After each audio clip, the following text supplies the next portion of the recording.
ನಮಸ್ಕಾರ ದೇವಿ ಭಕ್ತರೇ, ಸ್ವಾಗತ ನಮ್ಮ ಆರ್ಷವಾಣಿ ಯೂಟ್ಯೂಬ್ ಚಾನೆಲ್ಗೆ. ಪುರಾತನ ತತ್ವ, ಧರ್ಮ ಮತ್ತು ಭಕ್ತಿಯ ಧ್ವನಿಯಾಗಿರುವ ಈ ಪವಿತ್ರ ಯಾತ್ರೆಯಲ್ಲಿ ಇಂದು ನಾವು ರಾಮಾಯಣದ 18ನೇ ಭಾಗಗಳನ್ನೊಳಗೊಂಡ ಅದ್ಭುತ ಕಥಾವಿಭಾಗವನ್ನು ಪ್ರವೇಶಿಸುತ್ತಿದ್ದೇವೆ. ಈ ಭಾಗಗಳಲ್ಲಿ ಶ್ರೀರಾಮನ ಸಹೋದರ ಭಕ್ತಿ, ಸೀತಾದೇವಿಯ ಶಕ್ತಿಶಾಲಿ ಧೈರ್ಯ, ಹನುಮಂತನ ವೈಭವ, ಹಾಗೂ ಅಧರ್ಮದ ವಿರುದ್ಧ ನಡೆಯುವ ಧರ್ಮಯುದ್ಧದ ಸಂಕೇತಗಳು ಜ್ಞಾನದ ಬೆಳಕಿನಲ್ಲಿ ನಿಮ್ಮ ಮುಂದಿರಲಿದೆ. ಮೂಢನಂಬಿಕೆಗೆ ದೂರವಾಗಿ, ಭಕ್ತಿಗೆ ನಿಕಟವಾಗಿ, ಧರ್ಮಪಥದ ಬೆಳಕು ಹರಡುವ ಈ ಕಥಾನಕದಲ್ಲಿ ನಮ್ಮೊಂದಿಗೆ ಪಯಣಿಸಿ. ರಾಮನಾಮದಲ್ಲಿ ಶುಭಾರಂಭವಾಗಲಿ. ಲಂಕೆಯನ್ನು ಬೆಂಕಿಯಿಂದ ಹೊತ್ತಿಹಾಕಿದ ಹನುಮಂತನು, ವಾನರ ಸೇನೆಯ ಗೆಲುವಿಗೆ ಶಂಖನಾದ ಘೋಷವನ್ನೆತ್ತಿದನು. ಲಂಕೆಯ ಸೇನಾಧಿಕಾರಿಗಳೆಲ್ಲ ಭಯದಿಂದ ತತ್ತರಿಸಿ ಹೋದರು. ನಗರದ ಹಲವಾರು ಕೋಟೆಗಳು, ದೂತನಿಲಯಗಳು, ರಾಜಮಾರ್ಗಗಳು ಹೊತ್ತಿ ಉರಿಯತೊಡಗಿದವು. ಲಂಕೆಯ ಮೇಲೆ ಉಗ್ರ ಆಕ್ರೋಶ ತೋರಿಸಿದ ನಂತರ, ಹನುಮಂತನು ಮರಳಿ ಅಶೋಕವನಕ್ಕೆ ಬಂದು ಸೀತೆಗೆ ಸಮಾಧಾನ ನೀಡಿದನು. ರಾಮನು ಸೀತೆಯನ್ನು ಮುಕ್ತಿಗೊಳಿಸಲು ಶೀಘ್ರದಲ್ಲೇ ಬರುತ್ತಾನೆ ಎಂದು ಭರವಸೆ ನೀಡಿದನು. ಸೀತೆಯ ಕಣ್ಣುಗಳಲ್ಲಿ ಆಘಾತದ ಮಧ್ಯೆ ಆಶೆಯ ಕಿರಣ ಮೆರೆದಿತು. ವಿದ್ಯುತ್ ವೇಗದಂತೆ ಹನುಮಂತನು ಲಂಕೆಯಿಂದ ಹಾರಿಕೊಂಡು ಸಮುದ್ರವನ್ನು ದಾಟಿ ವಾಪಸ್ಸು ಕಿಷ್ಕಿಂಧೆಗೆ ಬಂದನು. ಅಲ್ಲಿ ಈ ಸುಗ್ರೀವ ಮತ್ತು ರಾಮನಿಗೆ ಎಲ್ಲ ಘಟನೆಯ ವಿವರವನ್ನು ವಿವರಿಸಿದನು. ರಾಮನು ಭೀಕರ ಕೋಪದಿಂದ ಲಂಕೆಯ ನಾಶಕ್ಕೆ ತಯಾರಾಗುತ್ತಿದ್ದ. ಸೀತೆಯ ಬಗ್ಗೆಯೇ ಕೇಳಿದ ರಾಮ ಅವರು ಆಕ್ರೋಶದಿಂದ ಪ್ರತಿಜ್ಞೆ ಮಾಡಿದನು, ಲಂಕೆಯನ್ನು ಭಸ್ಮವನ್ನಾಗಿ ಮಾಡುವವರೆಗೆ ನಾನು ನಿಶ್ಚಿಂತವಾಗುವುದಿಲ್ಲ. ವಾನರ ಸೇನೆಯೂ ಸಹ ತಕ್ಷಣ ತಯಾರಾಗಿ, ರಣಭೂಮಿಗೆ ಸಜ್ಜಾಯಿತು. ಸಮುದ್ರವನ್ನು ದಾಟಿ ಲಂಕೆ ಸೇರುವ ಮಾರ್ಗವಿಲ್ಲದಿರುವಾಗ, ರಾಮನು ಸಮುದ್ರದ ದೇವತೆಗೆ ಪ್ರಾರ್ಥಿಸಿದನು. ಆದರೆ ಉತ್ತರ ಸಿಕ್ಕದಾಗ, ರಾಮನು ತನ್ನ ಬಾಣವನ್ನು ಎತ್ತಿದನು. ಭಯದಿಂದ ಸಮುದ್ರದ ದೇವತೆ ಪ್ರಕಟವಾಗಿ ಸೇತುವೆ ನಿರ್ಮಾಣಕ್ಕೆ ಮಾರ್ಗ ಸೂಚಿಸಿದನು. ವಾನರ ಸೇನೆ ದಿನರಾತ್ರಿ ದುಡಿಯುತ್ತಾ, ಬಂಡೆಗಳನ್ನು ಸಾಗಿಸುತ್ತಾ ಸಮುದ್ರದಲ್ಲಿ ಹಾಕುತ್ತಾ ಸಾಗಿದಳು. ರಾಮನ ನಾಮದ ಶಕ್ತಿಯಿಂದ ಶಿಲೆಗಳು ಮುಳುಗದೆ ಮೇಲೆಯೇ ತೇಲುತ್ತಿದ್ದವು. ಇದು ಎಲ್ಲರಲ್ಲೂ ವಿಸ್ಮಯ ಹುಟ್ಟಿಸಿತು. ಹನುಮಂತನು ಬಹುದೊಡ್ಡ ಶಿಲೆಗಳನ್ನು ಏಕಾಂಗಿಯಾಗಿ ಎತ್ತಿ ಸಾಗಿಸುತ್ತಿದ್ದನು. ಅವನ ಶಕ್ತಿ ಮತ್ತು ಕಾರ್ಯಪಟುತ್ವ ಇತರ ವಾನರರಿಗೆ ಉತ್ಸಾಹದ ಸಂಕೇತವಾಗಿತ್ತು. ಸೇತುವೆ ದಿನದಿಂದ ದಿನಕ್ಕೆ ವಿಸ್ತಾರಗೊಂಡಿತು. ನಳನು ತಂತ್ರಜ್ಞಾನದಿಂದ ಸೇತುವೆಯು ಗಟ್ಟಿ ಮತ್ತು ಸಮವಾಗಿ ನಿರ್ಮಾಣವಾಗುವಂತೆ ನೋಡಿಕೊಳ್ಳುತ್ತಿದ್ದನು. ಬಲಿಷ್ಠ ವಾನರರು ಶ್ರದ್ಧೆಯಿಂದ ನೆರವು ನೀಡುತ್ತಾ, ಲಕ್ಷಾಂತರ ಶಿಲೆಗಳನ್ನು ಸಮುದ್ರದ ಮೇಲೆ ಜೋಡಿಸುತ್ತಿದ್ದರು. ಅಂತಿಮವಾಗಿ, ಹಲವಾರು ದಿನಗಳ ಶ್ರಮದ ನಂತರ, ಸೇತುವೆ ಲಂಕೆದ ದಡವನ್ನೆಲ್ಲ ಮುಟ್ಟಿತು. ರಾಮನು ಎಲ್ಲರ ಕಾರ್ಯವನ್ನು ಶ್ಲಾಘಿಸಿ, ದೇವತೆಗಳಿಗೆ ಧನ್ಯವಾದ ಸಲ್ಲಿಸಿದನು. ಈಗ ಲಂಕೆಯ ಮೇಲೆ ದಂಡಯಾತ್ರೆ ಆರಂಭಕ್ಕೆ ಸಿದ್ಧತೆ ನಡೆಯುತ್ತಿತ್ತು. ಸೇತುವೆ ಪೂರ್ಣಗೊಂಡ ಕೂಡಲೇ, ರಾಮ, ಲಕ್ಷ್ಮಣ ಹಾಗೂ ಸ್ವ ನೇತೃತ್ವದ ವಾನರ ಸೇನೆ ಲಂಕೆಗೆ ಸಾಗತೊಡಗಿತು. ಶಂಖಧ್ವನಿ, ಜೈಘೋಷ, ಧ್ವಜಪಟಾಕೆಗಳೊಂದಿಗೆ ಸೇನೆ ಸಮುದ್ರ ದಾಟುತ್ತಾ ಸಂಚಲಿಸಿತು. ಈ ದೃಶ್ಯ ದೇವತೆಗಳಿಗೂ ಶ್ಲಾಘನೀಯವಾಯಿತು. ಲಂಕೆಯಲ್ಲಿ ವಾನರ ಸೇನೆಯ ಸಮೀಪಗಮನದ ಸುದ್ದಿ ಕೇಳಿದಾಗ, ರಾಕ್ಷಸರೆಲ್ಲ ಆತಂಕಕ್ಕೆ ಒಳಗಾದರು. ರಾವಣನ ಸಮೀಪಕ್ಕೆ ಹೋಗಿ ಯುದ್ಧ ತಯಾರಿ ಆರಂಭಿಸಲು ಸೂಚಿಸಿದರು. ರಾವಣನು ರಣಸಜ್ಜನಾಗಿ ತಮ್ಮ ಸೇನಾಪತಿಯರಿಗೆ ಕಠಿಣ ಆದೇಶ ನೀಡಿದನು. ವಿಭೀಷಣನು ತನ್ನ ಮಾತು ಕೇಳದ ರಾವಣನಿಗೆ ತೀವ್ರ ತಜ್ಞಾಪನೆ ನೀಡಿದನು, ಧರ್ಮದ ಮಾರ್ಗವನ್ನೇ ನೆನೆದು, ಸೀತೆಯನ್ನು ರಾಮನಿಗೆ ಹಿಂತಿರುಗಿಸು. ಆದರೆ ರಾವಣ ಕೋಪದಿಂದ ವಿಘ್ನಿತನಾಗಿ ವಿಭೀಷಣನನ್ನು ರಾಜಮಹಲದಿಂದ ಹೊರಹಾಕಿದನು. ವಿಭೀಷಣನು ತನ್ನ ಪತ್ನಿ ಮತ್ತು ಮಿತ್ರರೊಂದಿಗೆ ಲಂಕೆ ಬಿಟ್ಟು, ರಾಮನ ಶರಣಾಗತಿಯಾದನು. ರಾಮನು ಧರ್ಮಬದ್ಧತೆಯಿಂದ ವಿಭೀಷಣನನ್ನು ಪ್ರೀತಿಯಿಂದ ಸ್ವೀಕರಿಸಿದನು. ಸುಗ್ರೀವ ಮೊದಲಿಗೆ ವಿರೋಧಿಸಿದ್ದರೂ ರಾಮನು ಧರ್ಮವನ್ನು ಆಧಾರ ಮಾಡಿಕೊಂಡು ಒಪ್ಪಿಕೊಂಡನು. ವಿಭೀಷಣನು ಲಂಕೆಯ ಒಳಗಿನ ಸ್ಥಿತಿಗತಿಗಳನ್ನು ರಾಮನಿಗೆ ವಿವರಿಸಿದನು. ರಾಕ್ಷಸ ಸೇನೆಯ ಬಲ, ರಾವಣನ ಶಕ್ತಿಗಳು, ಮಹಾಯೋಧರ ಹೆಸರುಗಳನ್ನು ಹೇಳಿದರು. ಇದರಿಂದ ಯುದ್ಧ ತಂತ್ರ ರೂಪಿಸಲು ರಾಮನಿಗೆ ದಾರಿ ಸಿಕ್ಕಿತು. ವಿಭೀಷಣನ ಮಾರ್ಗದರ್ಶನದೊಂದಿಗೆ, ರಾಮನು ಹನುಮಂತ ಮತ್ತು ಜಾಂಬವಂತ ಇವರೊಂದಿಗೆ ಯುದ್ಧ ತಂತ್ರಗಳನ್ನು ರೂಪಿಸಿದನು. ಹನುಮಂತ ಮತ್ತು ಅಂಗದ್ ಮೊದಲು ದೂರದ ನಿಗಾವಹಿಸಲು ಲಂಕೆಮಟ್ಟಿಗೆ ಹೋದರು. ಯುದ್ಧದ ಭೀತಿಯಿಂದ ರಾವಣನು ತನ್ನ ಯೋಧರನ್ನು ಸೇರಿಸಿ ಸಭೆ ಕರೆದನು. ಇಂದ್ರಜಿತ್, ಕುಂಭಕರ್ಣ, ಮಹೋದರ, ನಿಕುಂಭ ಸೇರಿದಂತೆ ಎಲ್ಲರೂ ತಮ್ಮ ಶಕ್ತಿಗಳ ಸಮರ್ಥನೆ ನೀಡಿದರು. ಯುದ್ಧಕ್ಕೆ ಸಜ್ಜಾಗೋಣವೆಂದು ನಿರ್ಧರಿಸಲಾಯಿತು. ವಿಭೀಷಣನ ಸಹೋದರನಾಗಿ ಸೀತೆಯ ಸಮೀಪ ಹೋಗಿ ಧೈರ್ಯವಚನ ನೀಡಿದನು, ರಾಮನು ನಿನ್ನನ್ನು ಉದ್ಧರಿಸಲು ಬಂದಿರುವನು. ಶೀಘ್ರದಲ್ಲೇ ನೀನು ಮುಕ್ತಳಾಗುವೆ. ಸೀತೆಯ ಮನಸ್ಸಿನಲ್ಲಿ ನಂಬಿಕೆ ಮರಳಿತು. ರಾಮನು ಲಂಕೆಯ ಗಡಿಗೆ ಸೇರುವ ಮುನ್ನ, ಕಡೆಯ ಮೇಲೆ ಶಾಂತಿ ದೂತನನ್ನು ಕಳುಹಿಸಿದನು. ಆದರೆ ರಾವಣನು ಆ ದೂತನನ್ನು ನಿರ್ಲಕ್ಷಿಸಿ, ನಿಂದಿಸಿ ಹಿಂತಿರುಗಿಸಿದನು. ಇದರಿಂದ ರಾಮನು ಅಧಿಕ ಕೋಪದಿಂದ ಲಂಕೆಯ ಮೇಲೆ ದಂಡಯಾತ್ರೆ ಘೋಷಿಸಿದನು. ದ್ವಾರಗಳ ಬಳಿಗೆ ಸೇರುವಂತಾಗುತ್ತಿದ್ದ ವಾನರ ಸೇನೆ ಗರ್ಜನೆಯೊಂದಿಗೆ ಮುಂದೆ ಸಾಗಿತು. ವಾನರರ ಹೊನಲು, ಕಟುಘೋಷ, ಧ್ವಜಗಳು ಹಾಗೂ ರಾಮ ಲಕ್ಷ್ಮಣರ ಶಸ್ತ್ರಸಜ್ಜತೆ ರಾಕ್ಷಸರಿಗೆ ಭಯ ಮೂಡಿಸುತ್ತಿತ್ತು. ಯುದ್ಧ ಆರಂಭದ ಮುನ್ಸೂಚನೆ ಬಹಿರಂಗವಾಯಿತು. ವಾನರ ಸೇನೆಯು ಲಂಕೆಯ ಗಡಿಯಲ್ಲಿ ನೆಲೆಗೊಳ್ಳುತ್ತಿದ್ದಂತೆ ರಾಕ್ಷಸ ಸೇನೆಯೊಂದಿಗೆ ಮೊದಲ ಘರ್ಷಣೆ ಆರಂಭವಾಯಿತು. ನೆಲಕಂಪಿಸುವ ಘೋಷಗಳು, ಬಾಣಗಳ ಮಳೆಯ ನಡುವೆ ವಾನರ ರಾಕ್ಷಸ ಸೇನೆಗಳ ಮಧ್ಯೆ ರಕ್ತದ ಹೋರಾಟ ಶುರುವಾಯಿತು. ಅಂಗದನು ರಾಕ್ಷಸ ಯೋಧರಲ್ಲಿ ಪ್ರವೇಶಿಸಿ ಸಾವಿರಾರು ಶತ್ರುಗಳನ್ನು ಒಡೆದು ಹಾಕಿದನು.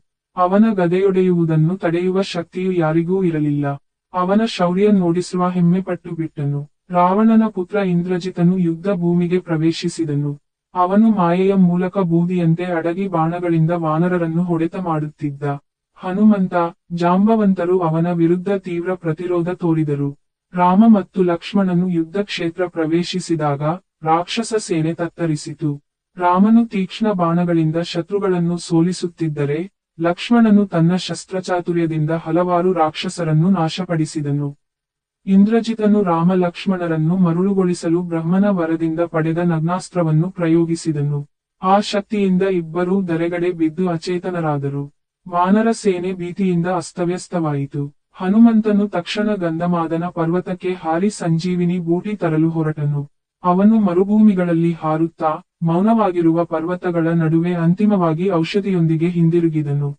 ಹನುಮಂತ ತಂದ ಸಂಜೀವಿನಿ ದ್ರವ್ಯವನ್ನು ಲಿಂಗಿಸಿ ಲಕ್ಷ್ಮಣ ಹಾಗೂ ರಾಮ ಪುನಶ್ಚೇತನರಾದರು.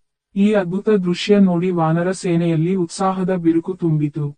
ದೇವತೆಗಳು ಹನುಮಂತನ ಸಾಹಸವನ್ನು ಶ್ಲಾಘಿಸಿದವು. ರಾಮನು ಎಲ್ಲರನ್ನೂ ಶಸ್ತ್ರಸಜ್ಜನೆಗೆ ಬೋಧಿಸಿದನು. ನಾಳೆ ಸತ್ಯದ ಪರಾಕಾಷ್ಠೆ ಇರುವ ಮಹಾಯುದ್ಧ.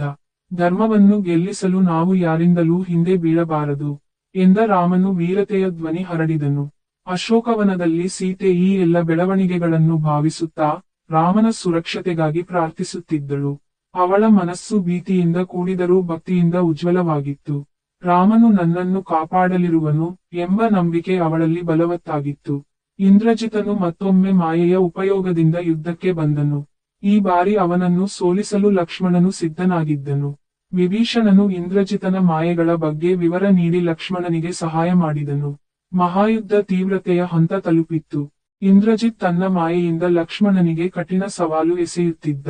ಆದರೆ ವಿಭೀಷಣನ ಮಾರ್ಗದರ್ಶನದಿಂದ ಲಕ್ಷ್ಮಣನು ಇಂದ್ರಜಿತನ ಪ್ರಬಲ ಮಾಯೆಗಳನ್ನು ಭೇದಿಸಿ ಶಕ್ತಿಶಾಲಿ ಬಾಣಗಳಿಂದ ಅವನನ್ನು ಗಾಯಗೊಳಿಸಿದನು. ಬಹುಗಂಟೆಗಳ ಯುದ್ಧದ ನಂತರ ಲಕ್ಷ್ಮಣನು ದೇವಾಸ್ತ್ರದಿಂದ ಇಂದ್ರಜಿತನ ತಲೆಯನ್ನೇ ಕಡಿದು ಹಾಕಿದನು. ಲಂಕೆಯ ಮಣ್ಣು ತೀವ್ರ ರಕ್ತಸ್ನಾನಗೊಂಡಿತು. ರಾವಣನಿಗೆ ತನ್ನ ಪುತ್ರನ ನಷ್ಟ ಬಹು ಆಘಾತಕಾರಿಯಾಯಿತು. ಇಂದ್ರಜಿತನ ವಧೆಯ ಸುದ್ದಿ ಕೇಳಿ ರಾವಣನು ಭೀಕರ ಶೋಕದಿಂದ ಉರಿದನು. ನಂತರ ಆ ಶೋಕವು ಕೋಪವಾಗಿ ಪರಿವರ್ತಿತಗೊಂಡಿತು.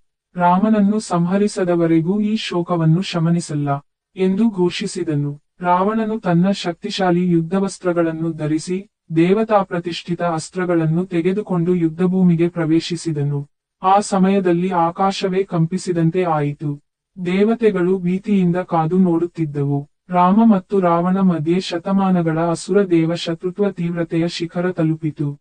ಬಾಣಗಳ ಮಳೆ, ಅಸ್ತ್ರಶಸ್ತ್ರಗಳ ಘರ್ಷಣೆ, ಧ್ವನಿಗಳ ಅಲೆ, ಇದು ಮಹಾಯುದ್ಧಕ್ಕೆ ತಕ್ಕಂತಹುದು. ಬ್ರಹ್ಮ, ಇಂದ್ರ, ಅಗ್ನಿ, ಯಮ ಮತ್ತು ಇತರ ದೇವತೆಗಳು ಯುದ್ಧವನ್ನು ಪರದೆಯಲ್ಲಿ ಕಣ್ತುಂಬಿಕೊಂಡರು. ಈ ಧರ್ಮಯುದ್ಧದಲ್ಲಿ ರಾಮನು ಜೈವಿಕ ಶಕ್ತಿಯ ಪ್ರತಿನಿಧಿಯಾಗಿದ್ದರೆ, ರಾವಣನು ಅಧರ್ಮದ ಬಲವನ್ನೇ ಪ್ರತಿನಿಧಿಸುತ್ತಿದ್ದ. ರಾವಣನು ಅಗ್ನ್ಯಾಸ್ತ್ರ, ತಮೋಗುಣವಾಹಕ ಅಸ್ತ್ರಗಳು, ತ್ರಿಶೂಲ ನುಸಿಯುವ ಶಕ್ತಿಗಳನ್ನು ಉಪಯೋಗಿಸಿದನು. ಆದರೆ ರಾಮನು ಧೈರ್ಯದಿಂದ ಪ್ರತಿಯೊಂದನ್ನೂ ನಾಶ ಮಾಡಿದನು. ರಾಮನ ದೃಢತೆ ಇಡೀ ಲೋಕಕ್ಕೆ ಆಶ್ಚರ್ಯ ಮೂಡಿಸಿತು. ರಾಮನು ರಾವಣನ ಬಲವನ್ನು ಪರಿಚಯಿಸಿದ ನಂತರ ಕೊನೆಗೆ ಬ್ರಹ್ಮನಿಂದ ಪಡೆದ ಬ್ರಹ್ಮಾಸ್ತ್ರವನ್ನು ತೆಗೆದುಕೊಂಡನು. ಅದನ್ನು ಶುದ್ಧ ಮನಸ್ಸಿನಿಂದ ಉಚ್ಚರಿಸಿ ಧರ್ಮದ ಪರವಾಗಿ ಪ್ರಯೋಗಿಸಿದನು. ಬ್ರಹ್ಮಾಸ್ತ್ರವು ಆಕಾಶಮಾರ್ಗದಿಂದ ಪ್ರವೇಶಿಸಿ ರಾವಣನ ಹೃದಯವನ್ನೇ ತಿವಿದು ಅದನ್ನು ಧರೆಗಡಿದಿತು. ಅವನ ದೇಹ ಭೂಮಿಗೆ ಬಿದ್ದು ಭೀಕರ ಶಬ್ದ ಉಂಟಾಯಿತು. ಅಸುರ ಅಧಿಪತಿಯ ಸಂಹಾರದಿಂದ ಲಂಕೆಯ ಭೂಮಿ ಶಾಂತವಾಯಿತು. ರಾಮನು ಯುದ್ಧದ ನಂತರ ರಾವಣನ ಅಂತ್ಯಕ್ರಿಯೆಗೆ ಆದೇಶಿಸಿದನು. ಅವನಲ್ಲಿ ಬದ್ಧತೆ ಮತ್ತು ಬುದ್ಧಿಮತ್ತೆ ಇದ್ದವು. ಆದರೆ ದುರಹಂಕಾರ ಅವನ ನಾಶಕ್ಕೆ ಕಾರಣವಾಯಿತು ಎಂದ ರಾಮನು. ವಿಭೀಷಣನು ಲಂಕೆಯ ಹೊಸ ರಾಜನಾಗಿ ನೇಮಕವಾಯಿತು. ರಾವಣನ ವಧೆಯ ನಂತರ ರಾಮನು ಸೀತೆಯ ಉತ್ಸವವನ್ನು ಘೋಷಿಸಿದನು. ಸೀತೆಯನ್ನು ಅಶೋಕವಾಟಿಕೆಯಿಂದ ಗೌರವದೊಂದಿಗೆ ಹೊರತೆಗೆದು ತಂದರು. ರಾಮನು ಭಾವನೆಗಳಿಂದ ಕೂಡಿದ ದೃಷ್ಟಿಯಿಂದ ಸೀತೆಯನ್ನು ನೋಡಿ ಶಾಂತ ನೋಟ ನೀಡಿದನು. ಆದರೆ ರಾಮನು ಸಾರ್ವಜನಿಕ ನೀತಿಯ ಆಧಾರದ ಮೇಲೆ ಸೀತೆಯ ಶುದ್ಧತೆ ಕುರಿತು ಪುನರ್ ದೃಢೀಕರಣದ ಅಗತ್ಯವಿದೆ ಎಂದು ಹೇಳಿದರು. ಇದು ಸೀತೆಗೆ ಆಘಾತವಾಗಿದ್ದರೂ ಅವಳು ಧೈರ್ಯದಿಂದ ಪ್ರತಿಕ್ರಿಯಿಸಿದರು. ಸೀತೆಯ ಶುದ್ಧತೆಯನ್ನು ಸಾಬೀತುಪಡಿಸಲು ಅಗ್ನಿಪರೀಕ್ಷೆ ನಡೆಯಬೇಕೆಂದು ನಿರ್ಧಾರವಾಯಿತು.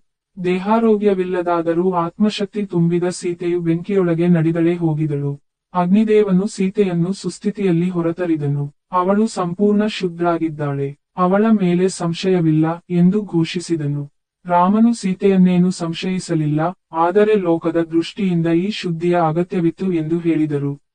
ರಾಮನು ವಿಭೀಷಣನನ್ನು ಲಂಕೆಯ ರಾಜನಾಗಿ ಪಟ್ಟಾಭಿಷೇಕ ಮಾಡಿದರು. ರಾಕ್ಷಸರಲ್ಲೂ ಧರ್ಮನಿಷ್ಠ ವ್ಯಕ್ತಿ ರಾಜನಾದಾಗ ಲಂಕೆಯಲ್ಲಿ ಶಾಂತಿ ಸ್ಥಾಪನೆಯಾಯಿತು. ದೇವತೆಗಳು ಸಂತೋಷದಿಂದ ಕುಂಗಿದರು. ರಾಮನು ಸೀತೆಯೊಂದಿಗೆ ಮತ್ತು ವಾನರ ಸೇನೆಯ ಸಹಿತವಾಗಿ ಅಯೋಧ್ಯೆಗೆ ಮರಳಲು ತಯಾರಾದನು. ಎಲ್ಲರೂ ವಿದಾಯ ಸೂಚಿಸಿ ರಾಮನ ಧರ್ಮಯುದ್ಧದ ವಿಜಯಕ್ಕೆ ಅಭಿನಂದನೆ ಸಲ್ಲಿಸಿದರು. ವಿಭೀಷಣನು ರಾಮನಿಗೆ ಪುಷ್ಪಕ ವಿಮಾನವನ್ನು ಕೊಟ್ಟನು. ರಾಮ, ಸೀತೆ, ಲಕ್ಷ್ಮಣ ಹಾಗೂ ಹನುಮಂತ ಮೊದಲಾದವರೊಂದಿಗೆ ಆಕಾಶ ಮಾರ್ಗದಲ್ಲಿ ಅಯೋಧ್ಯೆಯತ್ತ ಪ್ರಯಾಣಾರಂಭವಾಯಿತು. ಅಯೋಧ್ಯೆಗೆ ಹಿಂತಿರುಗುವ ಮಾರ್ಗದಲ್ಲಿ ರಾಮನು ತಪಸ್ವಿಗಳಾದ ಭರದ್ವಾಜ, ಅತ್ರಿ ಮುಂತಾದವರ ಆಶ್ರಮಕ್ಕೆ ಭೇಟಿ ನೀಡಿ ಆಶೀರ್ವಾದ ಪಡೆದನು. ಅವರು ರಾಮನ ಧರ್ಮನಿಷ್ಠೆ, ಶೌರ್ಯವನ್ನು ಶ್ಲಾಘಿಸಿದರು. ಅಯೋಧ್ಯೆಯಲ್ಲಿ ಭರತನು ರಾಮನಿಗಾಗಿ ತಪಸ್ಸು ಮಾಡುತ್ತಿದ್ದನು. ಅವನು ರಾಮ ಬಾರದಿದ್ದರೆ ಆತ್ಮತ್ಯಾಗ ಮಾಡಬೇಕೆಂದು ಪ್ರತಿಜ್ಞೆ ಮಾಡಿದ್ದ. ರಾಮನ ಆಗಮನದ ಸುದ್ದಿಯಿಂದ ಅವನು ಸಂತೋಷದಿಂದ ಪುನಃ ಜೀವಂತನಾದನು. ರಾಮನು ಅಯೋಧ್ಯೆಗೆ ಪ್ರವೇಶಿಸಿ ಭರತನಿಂದ ಪಾದುಕೆಯನ್ನು ಸ್ವೀಕರಿಸಿದನು. ಪ್ರಜೆಗಳು ಹರ್ಷೋದ್ಗಾರದಿಂದ ಸ್ವಾಗತಿಸಿದರು. ರಾಮನು ಸೀತೆಯೊಂದಿಗೆ ರಾಜ್ಯಪಟ್ಟಾಭಿಷೇಕಗೊಂಡನು. ಧರ್ಮ, ಶಾಂತಿ ಮತ್ತು ನೈತಿಕತೆಯ ಯುಗ ಪ್ರಾರಂಭವಾಯಿತು. ಪ್ರೀತಿಯ ಭಕ್ತರೇ, ಇಂದು ನೀವು ಕೇಳಿದ ಭಾಗಗಳು ರಾಮಾಯಣದ ಈ ಕಥೆಗಳು ರಾಮಾಯಣದ ಧರ್ಮ, ಶೌರ್ಯ ಮತ್ತು ಭಕ್ತಿಯ ಆಳವನ್ನು ಮನುಷ್ಯ ಜೀವನದಲ್ಲಿ ಹೇಗೆ ಅನ್ವಯಿಸಬಹುದು ಎಂಬುದನ್ನು ಸ್ಪಷ್ಟಪಡಿಸುತ್ತವೆ. ಶ್ರೀರಾಮನ ಸತ್ಯಮಾರ್ಗ, ಲಕ್ಷ್ಮಣನ ತ್ಯಾಗಬುದ್ಧಿ, ಸೀತೆಯ ಶುದ್ಧಿ, ಹಾಗೂ ಹನುಮಂತನ ಅಪಾರ ಶಕ್ತಿಯನ್ನು ನಮ್ಮ ಹೃದಯದಲ್ಲಿ ನೆಲೆಗೊಳಿಸೋಣ. ಈ ಕಥೆಗಳು ನಿಮ್ಮ ಮನಸ್ಸಿನಲ್ಲಿ ಶಾಂತಿ, ಪ್ರೇರಣೆ ಮತ್ತು ವಿಶ್ವಾಸವನ್ನು ಬಿತ್ತಲಿ. ಧನ್ಯವಾದಗಳು. ಈ ಪಯಣದ ಮುಂದಿನ ಭಾಗದಲ್ಲಿ ಪುನಃ ಭೇಟಿಯಾಗೋಣ. ಜೈ ಶ್ರೀರಾಮ.